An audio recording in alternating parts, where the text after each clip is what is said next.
What's up, everybody, and thanks for tuning in to another episode of Between the Cons.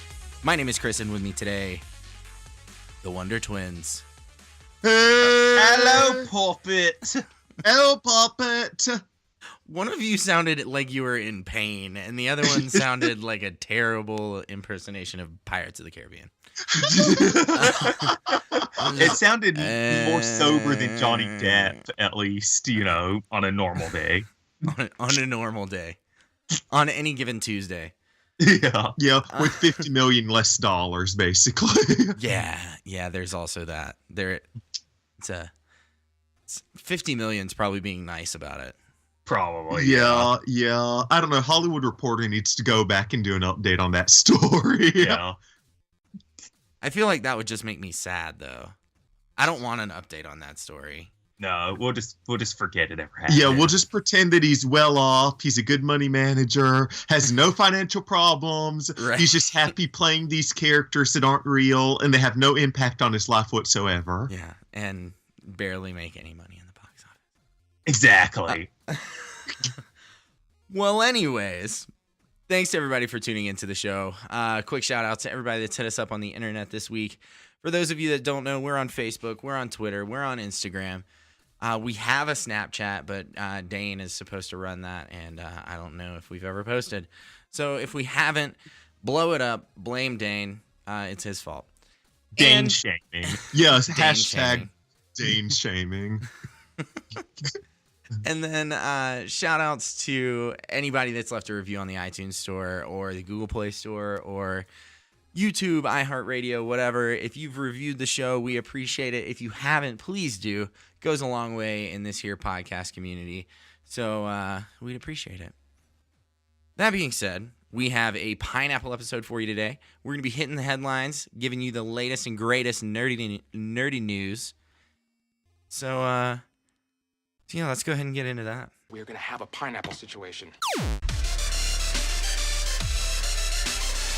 What should I do? Pineapple.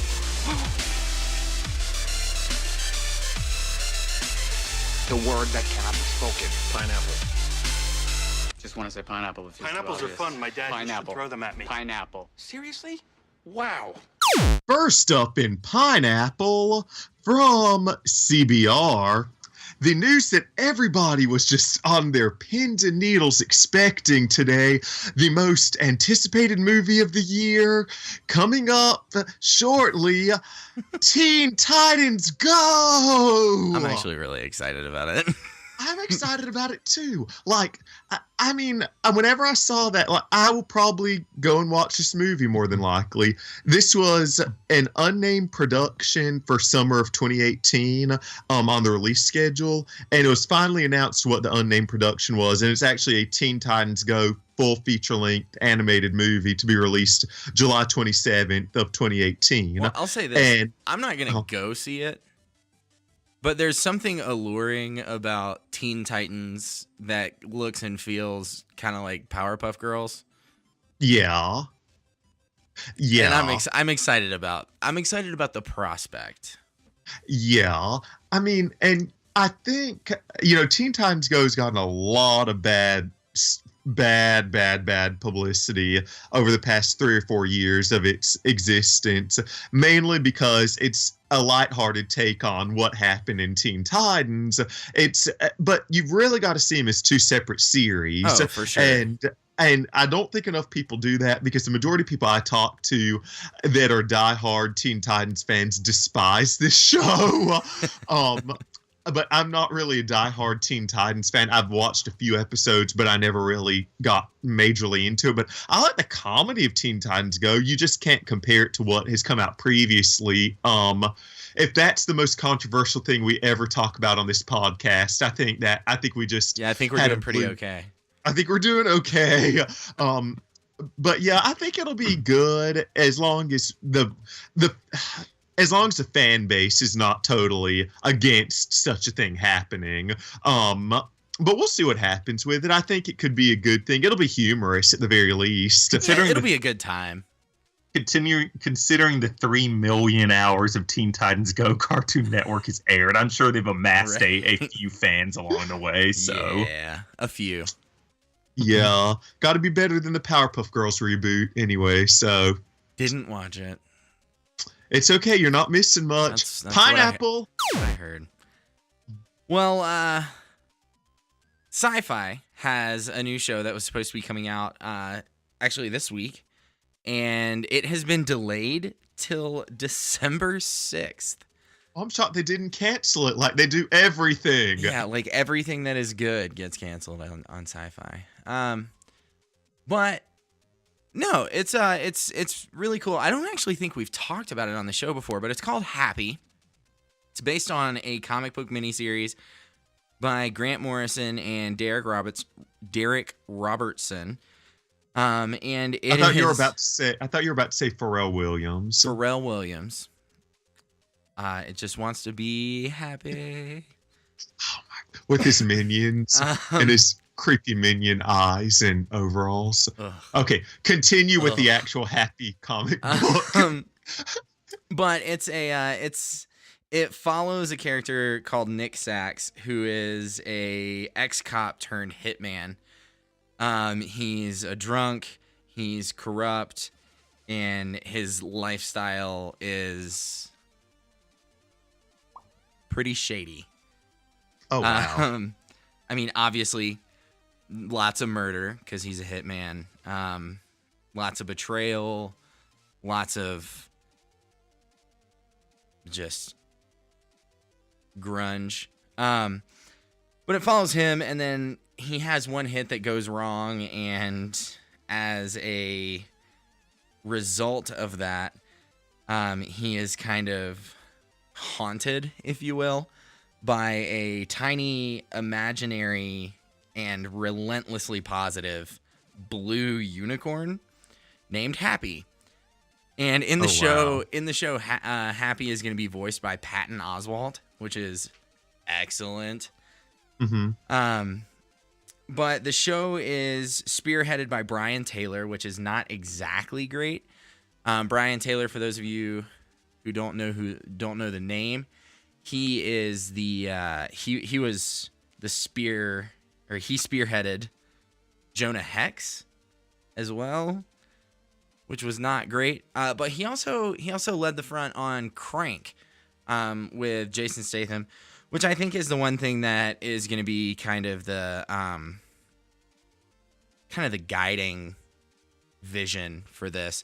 Is it's gonna look and feel a lot like Crank, because it's kind of the same character, wigged out, kind of crazy character, kind of like Jason Statham in Crank. Once he realizes that if his blood pressure or heart rate gets below a certain percentage, he's gonna die. But co-writing along with Brian Taylor is going to be Grant Morrison, so that's a great thing. So we've got the actual writer for the comic book involved on the show. But there are some images that came out from Entertainment Weekly. It looks really, really, really silly. Oh, wow. But I'm really excited about it. I think it's going to be really great. Coming out December 6th, it's going to be a late night show. So it's actually airing at 10 p.m. Eastern. So wow, that's weird. Yeah. Well, I have a feeling it's going to kind of push some boundaries that Syfy wouldn't normally push. Okay. Especially being a basic extended channel. Mm-hmm. But yeah, I think it's going to be a really good time, and it's a really fun concept to have this kind of wigged out guy haunted by a happy blue unicorn that looks like a stuffed animal. Yeah, that's going to be, it would be the stuff of some people's nightmares, so I could see that being slightly entertaining. Yeah, but it's going to be dark. It's dark. It's a dark show. So, knowing Syfy, it's going to have an excellent 2 seasons, and they're going to cancel it. Yep.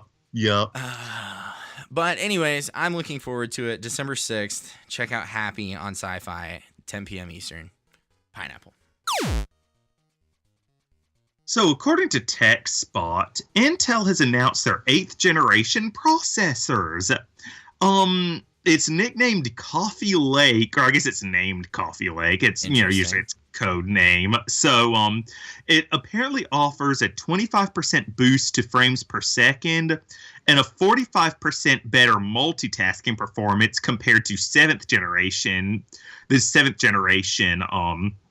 Intel CPU, which that's a pretty impressive performance because I think the previous generation was like it was only about a 10% boost in speed. Between 6th versus 7th generation, there's only a 10% increase on the 7th generation. So 25% is, or 45% also is a very big improvement. Yeah. Oh, yeah. And within the i5 and the i7s, they're going to finally have 6 cores in the i5 and i7, which is up from 4 cores. While the i3 is going to become a quad core, where it's previously been a dual core. Upgrades across the board. Yeah, so that's going to be pretty impressive. So I think that's definitely going to be worth it. Of course, what'll probably happen is it'll be a slow trickle. If you go out to buy a new computer, you'll probably be inundated with 6th and 7th generation processors that are going to be deeply discounted on the market within new units. And then the 8th generation will be top tier stuff for probably about the 6 months to a year. And then you'll start seeing more reasonable prices with them in it. So if you think you're on the cusp of purchasing a unit, you might want to look into getting an 8th generation processor for the power and the added benefits of it. Well, there's not really, between the 6th and 7th, the performance boost wasn't significant enough. Like, they could have literally just waited to release this is the 7th gen instead of just putting out the 7th gen as a stopgap. There wasn't any really significant benefit other than 10% increase in speed. And so this was actually worth the wait, I feel like. So if people have been swayed away by AMD, this might actually be their reason to come back to Intel over the past couple of years, from what it sounds like, at least. Yeah. So we'll see how that goes. So be on the lookout for it. Pineapple. Boom. Kingsman. We talked about it. I talked about it on Monday in our roundtable review. Talked about the future of the Kingsman. There's been a lot of talk about a Kingsman 3, and it kind of seems like that talk's not going away. It's doing well in the box office. So had an article drop today by comicbook.com, just kind of rounding up everything that's been said about Kingsman 3 and some new things that were said through the press junket for Kingsman: The Golden Circle, as well as listing a few things that, air quotes, we would like to see, we being comicbook.com. And one of them I thought was really cool. I think I think they kind of nailed it on the head, and I really just want to talk about this just because I wish I would have thought about it for the roundtable. But they talked about how it'd be really cool to see in Kingsman 3 a scary villain and or an evil counterpart to the Kingsman. And I think that would be fantastic. One thing that we've seen in both Kingsman: The Secret Service and Kingsman: The Golden Circle in Samuel L. Jackson and Julianne Moore is they've been like hilarious psychos. They've been like really on edge, crazy for real, but a really light approach, a comical approach. And I think one thing that would be really interesting, and it would be difficult for the writers, would be to find a way to introduce a villain that's actually brooding. That's a horrifying villain. Mm-hmm. Because one, like Poppy and oh man, I'm blanking on Samuel L. Jackson's name from the first movie. But those characters were they were funny. They were scary. They had their scary moments, but only when they were showing like the severity of their psychosis. Yeah. But overall, not scary villains. Samuel L. Jackson's name was Valentine in the movie. I just looked it up.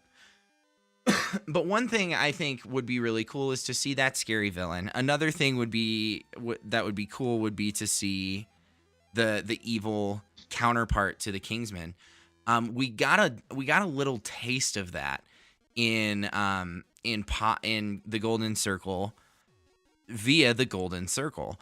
Poppy's drug cartel was called the Golden Circle. She had her hitmen. She had a rogue agent or a former recruit from the Kingsman on her side. So she had that level of I guess you'd call it, but they didn't have the resources that the Kingsmen have or that the Statesmen have. And I think it'd be really cool to see kind of like in your James Bond-esque movie where you've got your two big forces. I think it would be cool to see that in a Kingsman 3. And honestly, I mean, Matthew Vaughn has talked about it a lot, saying that they were actually thinking ahead to Kingsman 3 while they were writing Kingsman 2. Just a lot of possibilities to come out of Kingsman 3 and probably a little bit of finality. Matthew Vaughn, since the news of Kingsman: The Golden Circle dropped, he had been talking about how he'd always envisioned it as a trilogy. So I would guess that once we do get a Kingsman 3, which I'm going to guess is going to be in 2019, at that point we will see the end of the cinematic adventures of the Kingsman. Yeah, I'm sure it'll be left open, but I think it'd be really cool to see that scary villain and maybe even an evil version of the Kingsman in a Kingsman 3. That would be pretty interesting, honestly. And I guess the only way they could mess up a Kingsman 3 would be if they had Zack Snyder get involved. So we'll see. Yeah, hopefully that doesn't happen. Or if they put Sandman, Venom, and let's just throw in some other Goblin. Exactly. Let's just Goblin Jr. Yeah, let's just throw in a whole bunch of Spider-Man villains. And then turn one of the Kingsmen into an emo Peter Parker. So, and then they could have an offshoot movie, kind of like Rogue One, where spoiler alert, everyone dies, and it doesn't really have any connection to anything else. You can feel free to bleep that out. You can't just give away spoilers for a movie that came out a year ago. Oh, I know. How dare you? I know, Vader is Luke's dad, and I'm just sorry. There you go again with the spoilers. Anyways, Kingsman 3 definitely coming. What's coming with it? We'll see. Pineapple. Hey guys, have you got an iPhone 8 yet? No. Do you want one? I mean, yeah, kinda. Do you want to know how well it does if you drop it from 6 feet? No. Why? Well, good news. We got some results for you. Why would I be holding my phone over my head? Because Square Trade thinks you'll do it. Because you like selfies. Yeah, because you like selfies. From an upward angle. Well, from a downward angle. Because got to get those angles. They do all about them angles. I know. You have some fabulous duck lips for some selfies. So yeah, that's why Michael Ann married you, those duck lips. Oh, that's weird.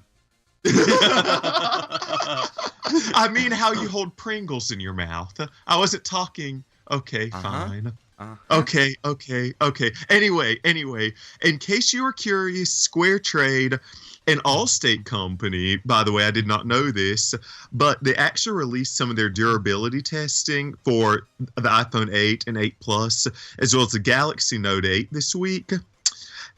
From all of their different testing, which is a 6-foot drop, an actual sling test where they sling the phone across a parking lot, at I believe it's over 30 miles an hour. They do a 60-minute tumble test or 60-second tumble test on it where they put Jeez. A 60-minute. Yeah, totally. They did a 60-second tumble test where they put it in a dryer-like device where it tumbles around repeatedly. And mind you, all three of these phones, the iPhone 8, the iPhone 8 Plus, and the Galaxy Note 8, are glass enveloped. Both the backs and the fronts are glass. Right. The durability test on the iPhone 8, it got a 67 out of 100, which means it's a medium risk for breaking from a 6 The foot higher drop. the number, the more likely it is to break. Right. The iPhone 8 Plus got a 74. It did significantly, it got basically on their scale, it was a medium high risk. The Galaxy Note 8 got an 80. So 80 out of 100. So with that being said, on their scale, 10 is a low risk, 50 is medium risk, and 100 is high risk. So even though Apple is saying this is the most durable iPhone glass they've ever put out on phones, the results really don't make that big of a difference, even though it does have the strong, quote unquote, strongest glass. If you have a phone made entirely out of glass, It's going to break. It's going to break. It doesn't matter that you have the strongest glass out of anybody. And even Apple said, they put out a statement after the results were made public. They're like, well, you ought to, if you're concerned about breaking your phone, you should get one of the many cases designed for iPhone. So even Apple's like, yeah, I mean, it invariably it might break. So Well, it's like the clowns. It's like the clowns that got the iPhone 6 Plus when it first came out. It was the first phone that Apple offered that was larger than the standard. And Right. people started putting it in their back pockets and then freaking sitting on it and getting pissed at Apple because their phone was bending. It's like, no, you moron. You put your phone against a curved surface and applied at least 100 pounds of pressure. That's your fault. 100 pounds is being generous. I mean, if we're talking about an average American citizen, We're talking about like a small woman being the at least fair number.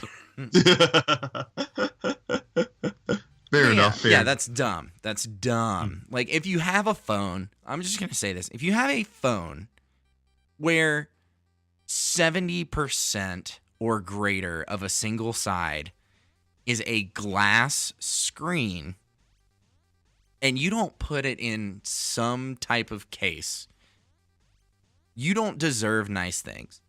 You don't. No. You don't. No. Because you're obviously not going to take care of them, or you're not going to try.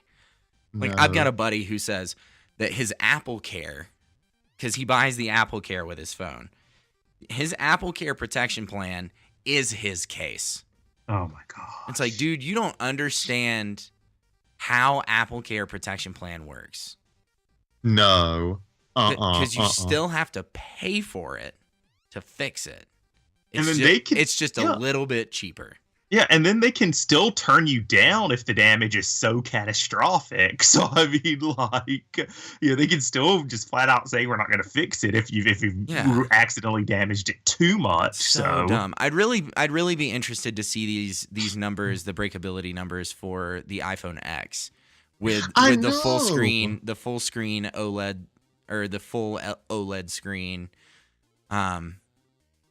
That one's got an aluminum back though, so it's a little safer on that. Yeah. But I'd really be interested to see that. That will be interesting. I wonder why those weren't included in this, but that may be a good topic for whenever because it is the released. iPhone 10 isn't commercially available yet, so I think the others are just literally launched. So we'll probably get those results. We'll be about a month or revisiting two. this. We'll be back. We'll be back to tell you more. So, y'all, just a heads up, don't be putting this phone as a coaster or thinking you can use it as a hardware tool, as a hammer. Don't try it, guys. Pineapple. So the thing that we're not going to ever stop talking about, I feel like, is the Gambit movie. So the Gambit movie lost its director. Channing Tatum came back a few months ago, said it's still going to happen. We're still working on it. We just don't have a director attached. He's still planning on starring in it.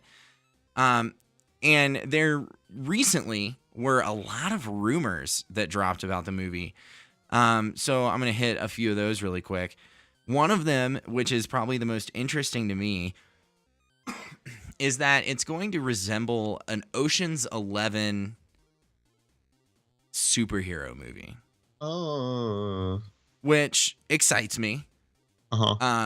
Makes a lot of sense because Gambit, Remy LeBeau, was involved with a gang, if you will, called the Thieves Guild in New Orleans. So it makes a lot of sense for it to be kind of an entourage type movie with kind of like Ocean's 11 with Danny Ocean at the front, whereas in the Gambit movie it'll be Gambit at the front. And then going up against the Assassins, which is another New Orleans gang. I think it'd be really interesting. One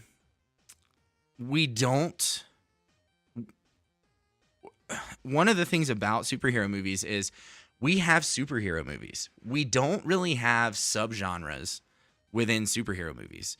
No. With the exception of like single and entourage, like single and team, really. Not even entourage, just team. Yeah. But even still, the lines are with the way that the cinematic universes work, or the cinematic universe, MCU, and the extended universe, the DCEU. The way that those both work is they involve other characters in the universe throughout, whereas we don't really have a entourage type subgenre within superhero movies. And one thing we definitely don't have is a heist film within a superhero movie. I mean, other than like Ant-Man. Well, that's Ant-Man. What I was gonna say. Like the first 20-25 minutes of Ant-Man is a heist film, but outside of that, we don't really have a heist film. We have two heist scenes. Yeah. With starring the main character behind the heist. But we don't have a movie that fits a heist genre. So I think that'd be really cool to see that come out with Gambit leading the Thieves Guild. It's very possible for there to be a heist subgenre within the superhero genre. Oh yeah. Another thing that was really interesting is that it appears that there are going to be a lot of the other X-Men comic mutants in the Gambit film. They've confirmed that's not true because this is a rumor, so nothing is confirmed. The rumor states that Richter, Danny Moonstar, Multiple Man, Marrow are all going to be in it, as well as a blue X-Men regular. Oh, who could that be? It's probably not going to be Mystique, because Mystique has no business being there. It's probably not going to be Beast, because he's too smart to get mixed up in Gambit's shenanigans. And if it is a heist film, Nightcrawler would be awesome. Yeah, that would make sense. Because he can teleport. It would add a really cool dynamic to the heist, mentality. It add a really cool angle to it. I think it would be really cool, and honestly, I think that it's going to be Nightcrawler. And then the last quick little thing is Mr. Sinister is said to be the main villain. I think that's really cool. Mr. Sinister appeared for a hot second at the end of something. Days of Future Past? That's a possibility. Whichever the last X-Men movie was. It was Apocalypse. Apocalypse, yeah.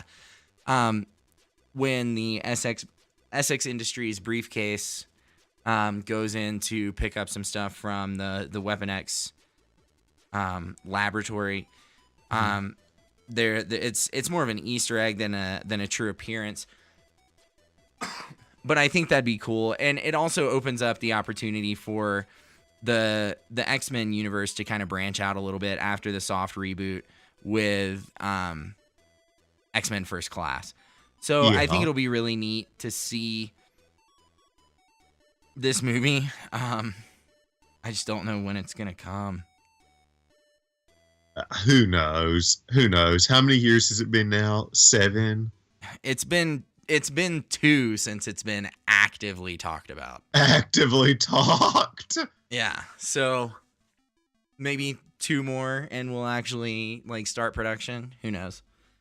But I think it'll be really fun whenever it does come about. Channing Tatum, I think, is a really great pick for the character of Gambit. It's just a matter of if he can actually pull off the accent. Yeah, we'll find out, won't we? Hopefully. Maybe his Coleman accent, his Coleman, Alabama accent will serve him well. I'm sure it'll help. Yeah. But we'll find out. But yeah, maybe one day. Pineapple. So, according to DSNY Newscast, which is a YouTube channel that reports Disney World and Disneyland news, essentially Disney Parks news, the Slinky Dog Coaster at the Toy Story Land that is currently being built at Disney Hollywood Studios in Orlando is beginning testing. So that's exciting. It is. So those of you that maybe aren't in the loop about what's going on at Disney World, Hollywood Studios has been undergoing massive renovations. They've been simultaneously building both a Toy Story land and Star Wars land, in the midst of also closing the Great Movie Ride to replace it with an abomination of a Mickey Mouse cartoon ride. How dare they? Yes, my thoughts exactly. But that aside, so they've been constructing the Slinky Dog Coaster, which is really kind of the centerpiece of the Toy Story Land experience. The actual carts for the Slinky Dog Coaster arrived before Hurricane Irma struck. And the opening date's still summer 2018. So essentially, the Slinky Dog Coaster, you're riding Slinky Dog. He is the coaster. Great. So it is going to be really exciting. And you could see some footage of this, I think, because they're basing this off of the Toy Story Land in Tokyo Disneyland, if I'm not mistaken. So if you actually you can see some video footage of how the coaster looks. It's really cool. And they're basically, this is pretty identical structure to the Slinky Dog Coaster in Japan. So this is this is going to be pretty interesting, and to see all this come to life, in summer 2018, it's going to be pretty neat. Yeah, and I'll be honest, when I first saw this in your notes, I thought it was really weird that it's beginning testing right now, but it's not actually going to open until summer 2018. Yeah, but it makes a lot of sense, because I imagine especially with a Deathtrap that is a roller coaster, they probably run the thing like a couple thousand times to make sure everything's running well and nothing's loose, and then they do it with like sandbags or something to emulate the weight of people, and then they do it with only weight at the front and only weight at the back, and then like all that stuff to try and emulate the randomness that is off season at the Disney parks. I mean, for most of the people listening, if you've ever been to Disney World or Disneyland, I'm sure you've gone during peak park season. Not a lot of people have gone during not peak park season. I know, 99% of the graduating class of any year in the University of Mobile moved to Orlando and started working at Disney. Yeah, apparently that's what it seems like. So, but because of that, like I've got a lot of friends from college that work at Disney, and when I still lived in Mobile, I would go down to Orlando to visit, and we'd get into the park for free. And there is nothing quite like going to a Disney park on a weekday during the school year, when school is actually in session. Oh, it's wonderful. There's no need for a fast pass. So, like, in those instances, you have coasters running with half or less than half capacity. So I'm sure that they have to run, like, all sorts of tests. And then when they do run tests, they find things that they need to fix, or tighten up, or loosen up, or something.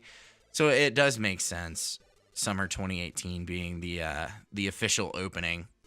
And with it being summer, that's park season. Oh, yeah, absolutely. And plus, they're having to change, because if you guys have been to Hollywood Studios before, you know that Toy Story Mania is in a weird alleyway. It's in a place called Pixar Place. The entrance to Toy Story Mania currently is in Pixar Place, which is an alleyway kind of near like the ABC commissary area. And that alleyway is going to be closed off and redirected, so the entrance of Toy Story Mania will actually be within. It'll be within the Toy Story land park. So they're gonna have to cut off that alleyway and redirect the entrance for Toy Story Mania back behind the building. So there's still a lot of construction to do. Yeah, because it's kind of off on the side, right? Yeah, it is. It's in an awkward place. You would never know Toy Story Mania was back there, right, unless you just wander back there and know where it is. So it's in a strange place in the park, but so they're gonna have to redirect all that traffic, into Toy Story Land when it opens. Yeah. So that's gonna be interesting. So, but yeah, summer 2018. Watch out for Toy Story Land, and hopefully Star Wars Land will not be far behind it. Or Star Wars hopefully. Galaxy's Edge, rather. Pineapple. I wasn't ready. All right, I am ready. I'm just kidding. So, JK. Speaking of movies that have been talked about for years that we still have nothing to go on, DC has been talking about doing a Nightwing movie for God knows how long. It's been insane. Honestly, I remember, gosh, I can't even remember his name. The guy I can't remember. The guy, well, I remember it happening. I just can't remember the guy's name. He voiced Hero in Big Hero 6. Mm-hmm. And he actually submitted an audition tape to play the part of Nightwing, or to play the part of Robin. To eventually play the part of Nightwing in the DC films as Dick Grayson. And recently, Chris McKay has come out and said, hey guys, just want to let you know we are still working on casting. We haven't cast anybody. We don't have the script right. And we want this movie to blow your mind.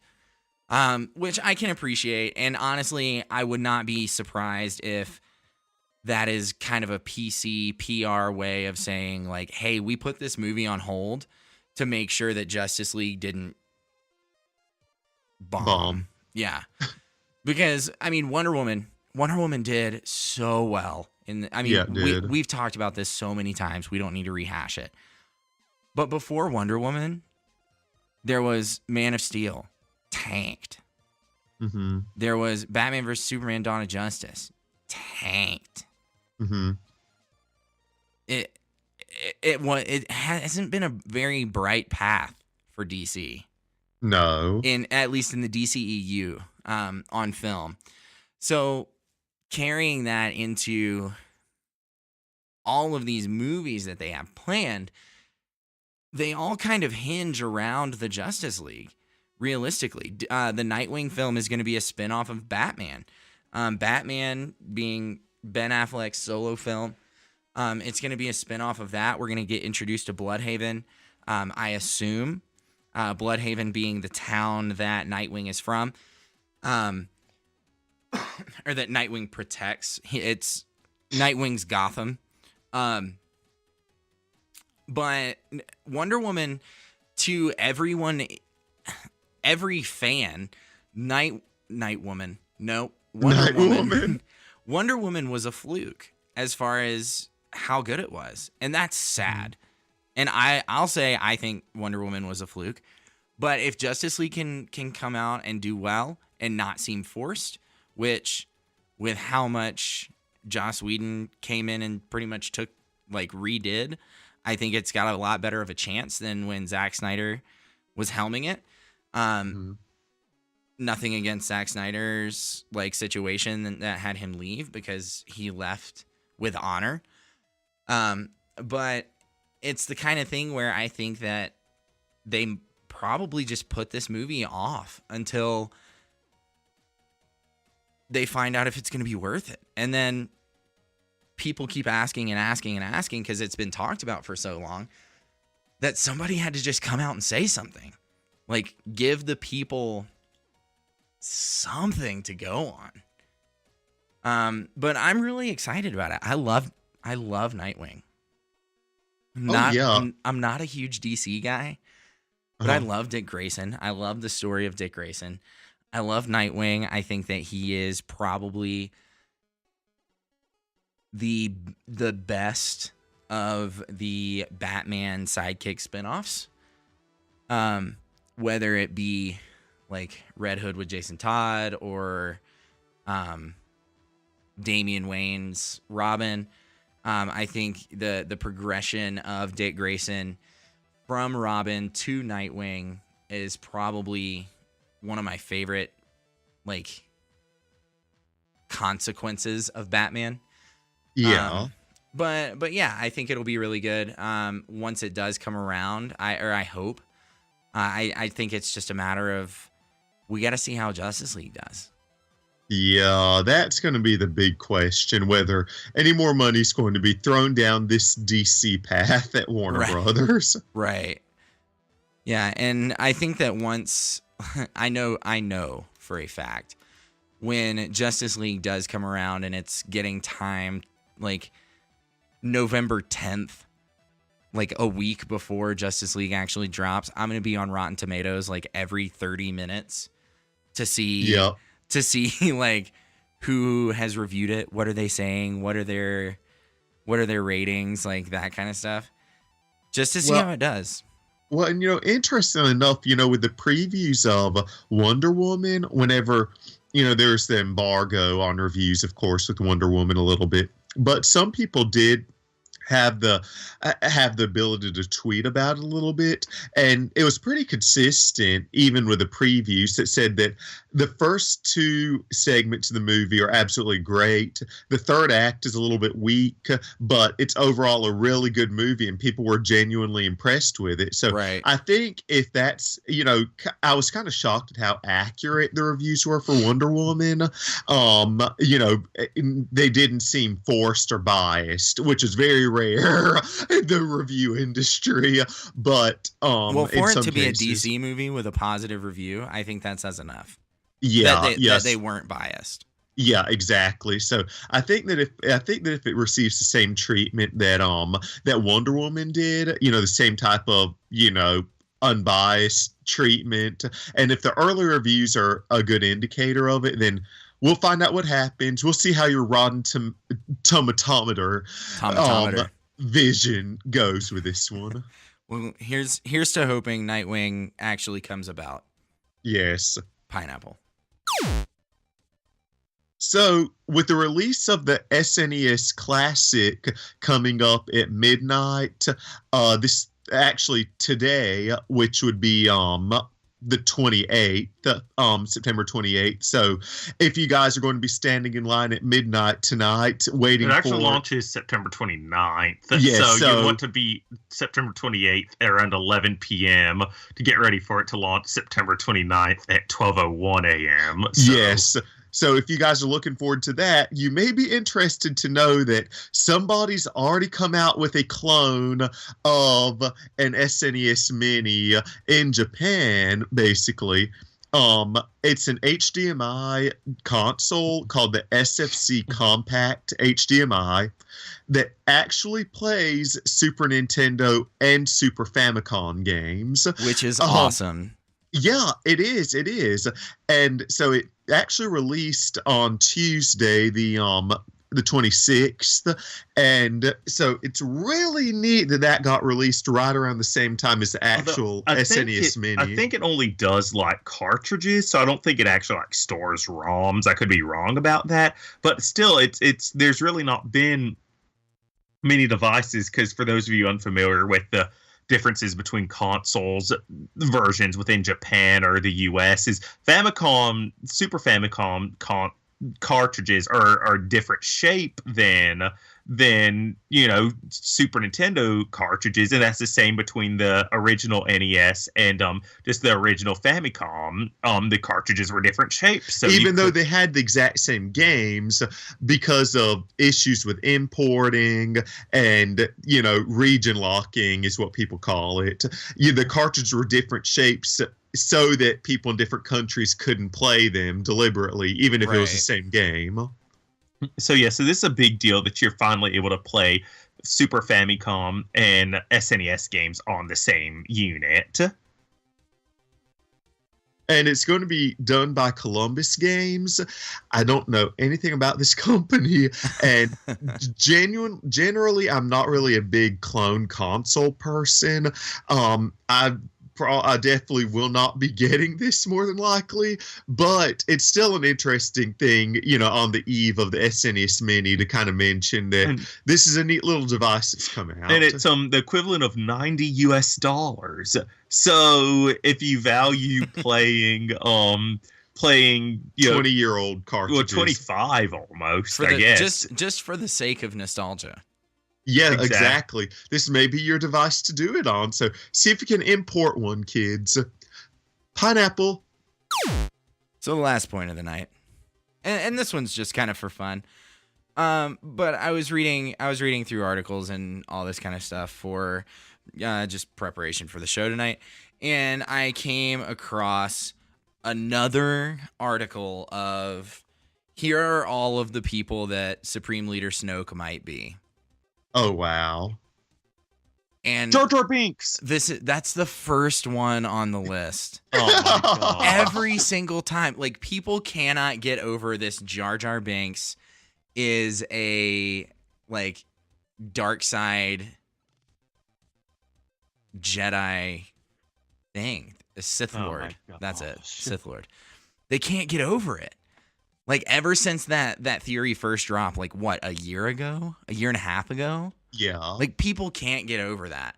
And given it's an outstanding theory, and it would be super cool to see it come to light, but not as the big bad in the final trilogy. Yeah, it would kind of cheapen it. Yeah. But I just kind of wanted to rant a little bit. Because here's my thing. The lists always have some combination of Jar Binks, Mace Windu, Darth Vader, Darth Maul, or Darth Plagueis, the Emperor. Mm-hmm. Here's the thing. Star Wars is bigger than that. Yeah. Sure, it seems like every single person in every movie we've gotten so far is related. Mm-hmm. But they're not just recycling the same players for the villains. It's silly. I don't think that Supreme Leader Snoke is someone we've already seen.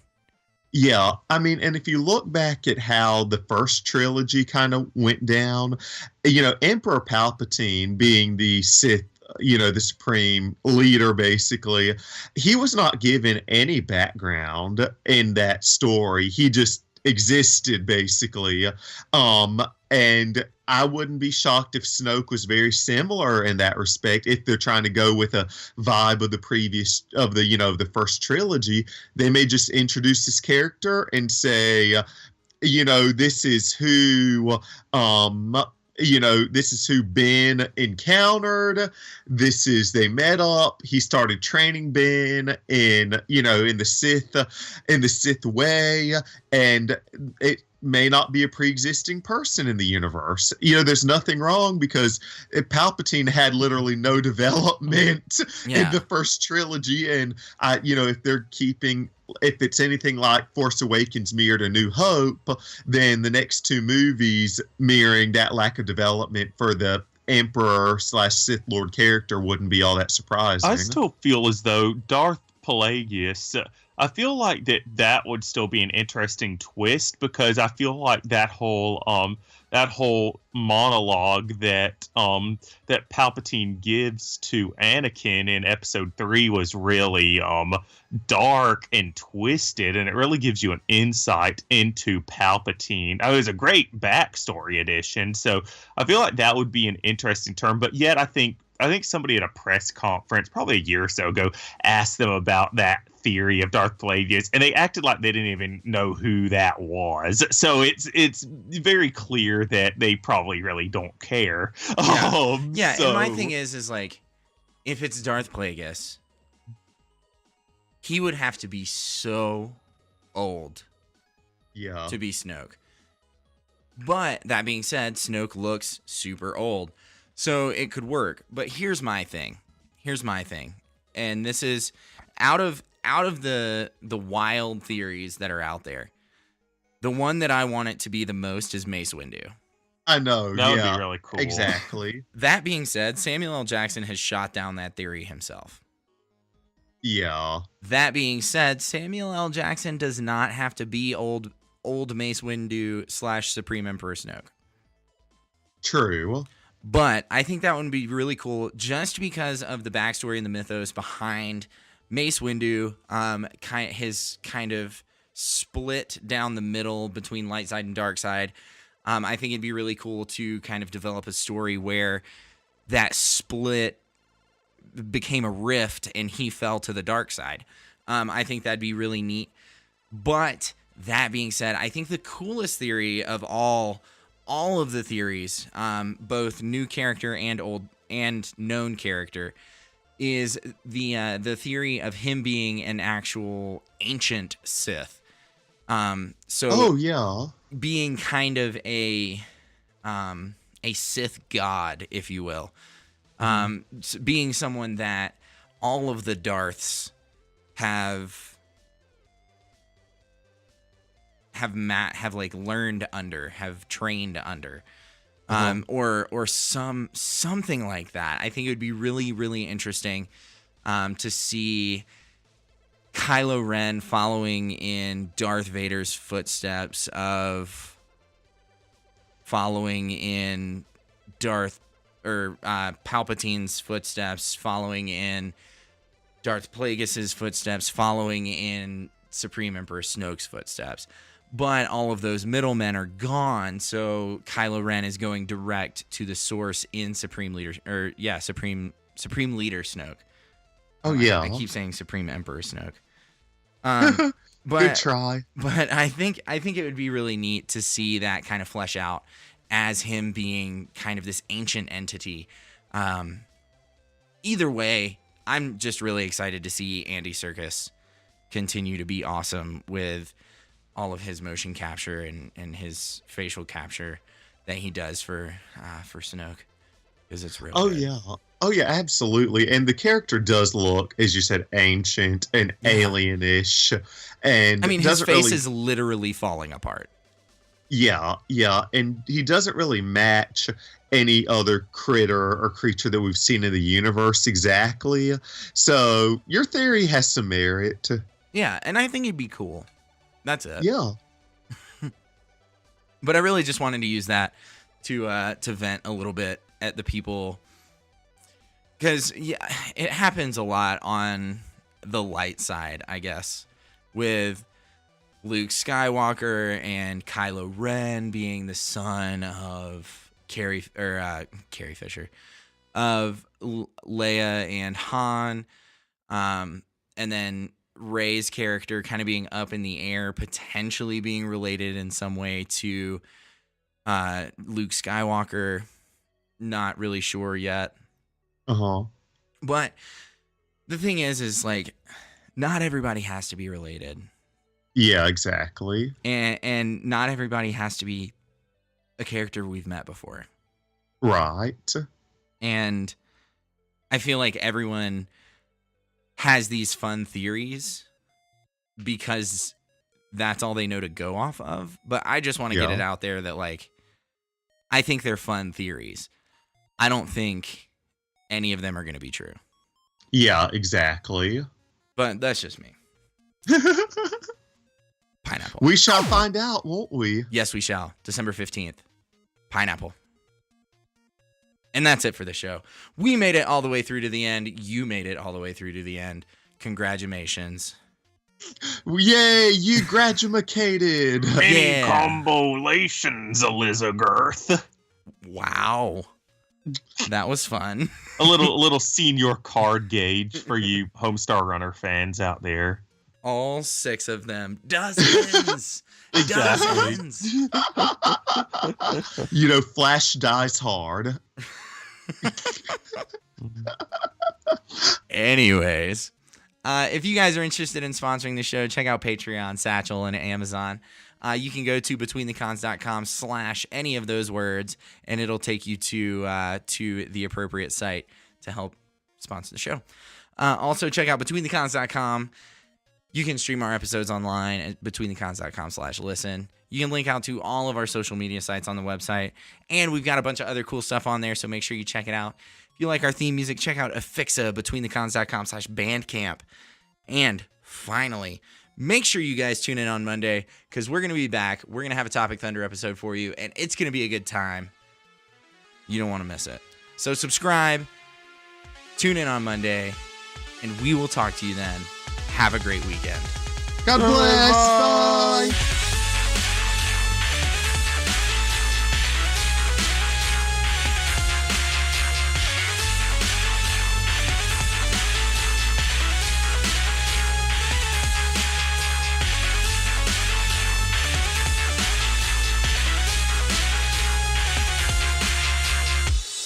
Tonight's featured dancers, Wrinkles, Opioid, and Meth.